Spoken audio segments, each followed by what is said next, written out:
Dios les bendiga, mis amados hermanos. Doy gracias a Dios por la oportunidad de estar nuevamente con ustedes compartiendo mi cuaderno espiritual.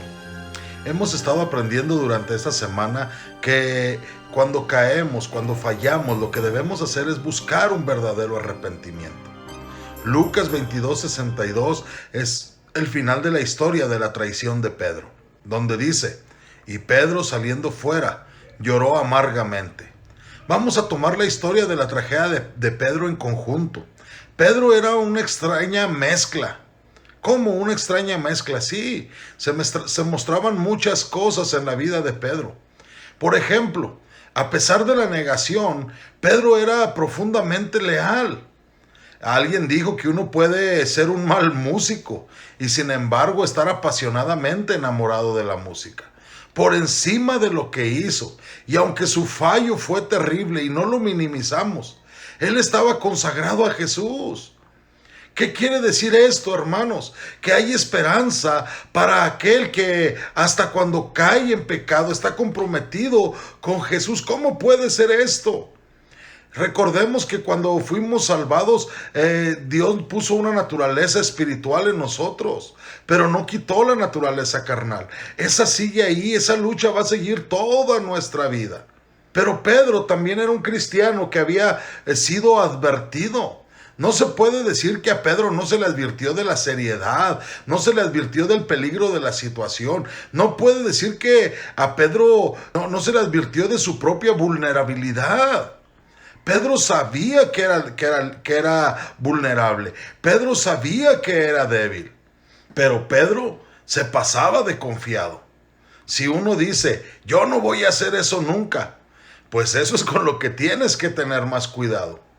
Una y otra vez en lo largo de la historia se han tomado castillos y fortalezas porque los atacantes siguieron la ruta que parecía inexpugnable, que parecía inescalable. Una ruta que los defensores no la estaban guardando, no la estaban cuidando. Satanás es astuto, hermanos. Él ataca el punto en que uno piensa estar más seguro, demasiado seguro, porque sabe que uno no lo está cuidando, uno no lo está protegiendo. Ese punto es vulnerable en nuestra vida. Pero no podemos negar la valentía de Pedro. Para ser justos, tenemos que reconocer que Pedro siempre mostró valentía. Aunque se hundió en las aguas del mar, él es el simple ser humano que tiene el récord de caminata sobre el agua. En esta historia, él fue uno de los únicos dos discípulos que tuvo el valor de seguir a Jesús hasta el patio de la casa del sumo sacerdote. Pedro tuvo que enfrentar una tentación que solo se le podía presentar a un hombre valiente. ¿Por qué? Porque el valiente siempre corre más riesgos que el cauteloso. El exponerse a la tentación es el peligro que corre aquel que es arriesgado en pensamiento y en acción.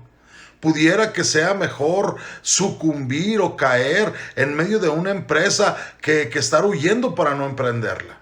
Pero en la restauración de Pedro, cuando Pedro cae, hermanos, hemos visto cómo Pedro actuaba.